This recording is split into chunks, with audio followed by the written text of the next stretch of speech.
La famille Jadot est arrivée ici en Bourgogne au 19e.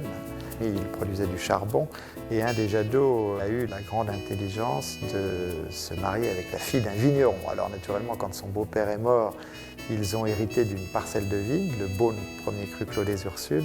Il est devenu lui-même vigneron et il a été suivi par 3 générations de Louis Jadot.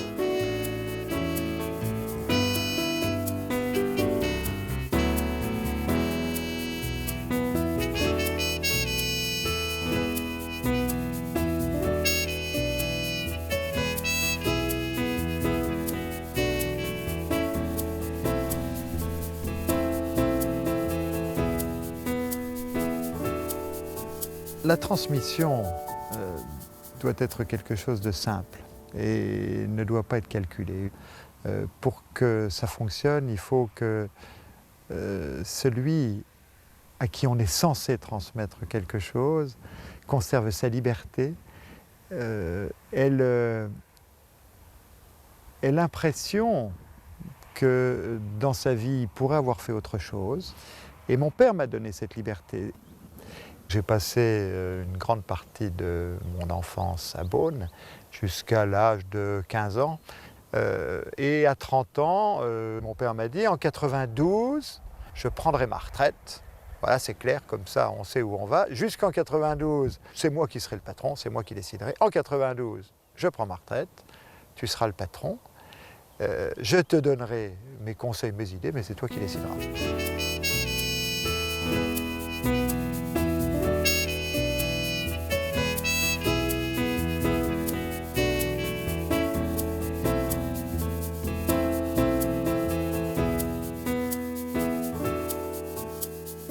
Je suis venu voir André Gagé, je dis je veux bien essayer voir un petit peu si ça me plaît ou pas.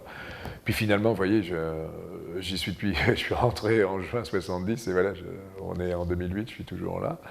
Et je suis resté chez Jadot, si vous voulez, tout le temps, parce qu'en fait, on avait un véritable projet.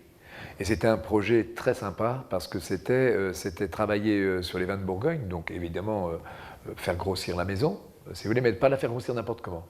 Et donc on a très vite travaillé en voulant contrôler, si vous voulez, les raisins, en essayant d'appliquer ces principes de vinification simples qui avaient été filtrés à l'épreuve des générations d'avant. Et moi, c'était tout nouveau.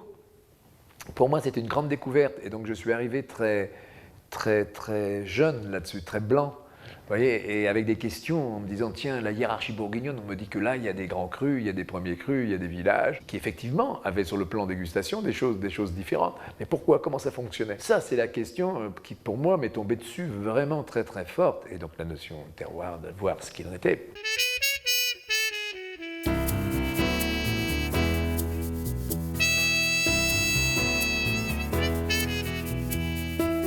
Et bien sûr, c'est la même chose pour nos vins. Quand on produit du vin, on essaye de lui donner une liberté de s'épanouir à travers le temps et de pouvoir s'exprimer au mieux dans 5 ans, dans 10 ans, dans 15 ans, dans 20 ans. Et ça, c'est fondamental. On ne veut pas produire du vin qui doit être bu très vite. Naturellement, s'il est très bon à boire au bout de 3 ans, tant mieux. Mais laissons-lui la possibilité de s'épanouir tranquillement. Et la vraie complexité, il faut du temps pour retrouver une vraie complexité dans les vins.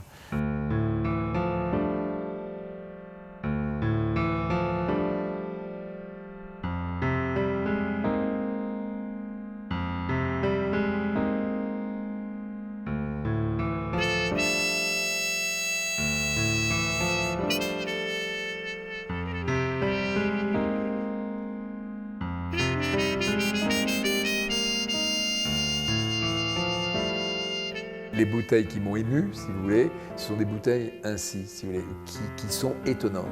Étonnantes dans la vie, qui se libère encore après un temps très important. Et quand on a fait une dégustation très importante avec que des vins du siècle dernier, enfin du siècle maintenant, fin du 19e siècle, eh bien il y avait des vins absolument étonnants.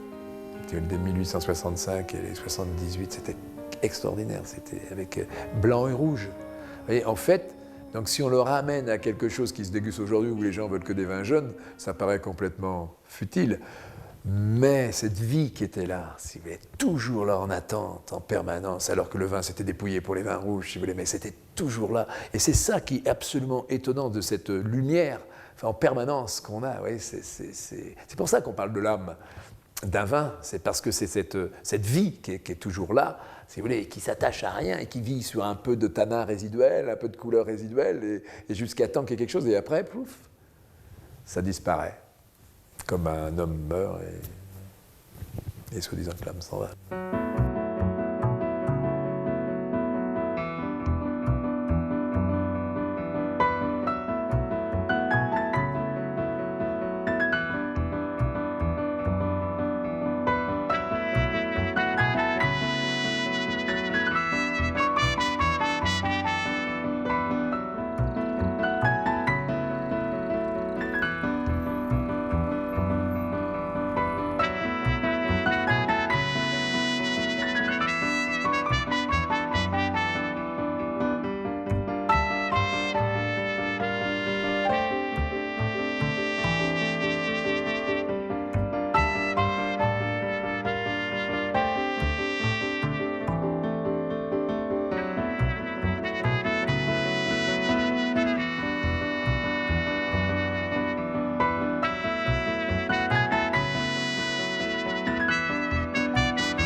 Nos clients s'intéressent aux grands vins de Bourgogne qu'à partir du moment où il y a une dimension qui nous dépasse un peu, une espèce de magie qui ne vient pas de nous et qui vient du sol, qui vient de la terre.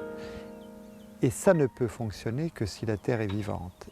Donc ça ne peut fonctionner que si nous n'utilisons pas tout ce que la technologie moderne pourrait nous donner en gommant cette partie magique. L'homme a toujours envie de contrôler un peu tout, d'être maître à bord. Ce qu'on adore ici en Bourgogne, c'est justement de ne pas tout contrôler. C'est justement de se faire surprendre tous les ans et de nous adapter à tout ça. Nous, on est derrière. Nous sommes là pour mettre en valeur, pour exprimer quelque chose qui nous dépasse un peu. Donc faisons attention à conserver cette magie. Si elle est magique, ce n'est pas parce que c'est nous qui l'avons rendue magique, mais on pourrait perdre cette magie. C'est surtout ça qui est important. Évitons de perdre ce don extraordinaire que nous avons eu.